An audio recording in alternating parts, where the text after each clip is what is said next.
એક વાતની મને ખબર નહીં પડતી. ઓકણ એને તને થાપ છોડી હતી તો કોઈ નતું કર્યું અને ગામમાં તું ધાયલો નતો રહેતો ઓનું કારણ શું છે હરી? અરે ભૂમતે ઓભળો મારી વાત ઓયકણ એરે ભૂપતજી ના હવે આર કો તો પાર. ભૂમતે તમે ચિંતા ના કરો એને મને થાપ મેલી એર્યો આપણે જોણો છો પણ આપણે એને માર્યો અને ગોમ વચ્ચે માફી મંગાઈ એ બધા જોણી છે લ્યા આખું ગામ જોણે છે. હવે આ ચિંતા પણ આ દુશ્મની વચ્ચે આવ્યો નહીં ભાઈ આવતોય નહીં. હારું હાલો ભાઈ આ 25,000 રૂપિયા મને આજના દાડા નહીં મળી તો આ મેટર હું ભૂમતે ના દેવું ઓય કશો વાંધો નહીં હાલ લેજો બરાબર કશો વાંધો નહીં પણ 25,000 રૂપિયા લે એવા રહો તો ખરા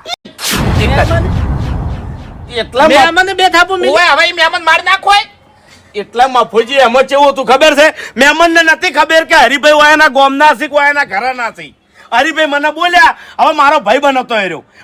જેવું જોવું છે મારે એ માથે કેટલો છે કેટલો ઊંચો છે ચી રીતનો દેખાય છે આપણા જેવો દેખાય છે કે આખો અલગ દેખાય છે ઈ જોવો છે મારે હું રઘુ ગમે એવો હશે ને તો પહેલા હાથ મું પાડ્યો હું ભાઈ. ના વાઘુજી ના મુરત મારા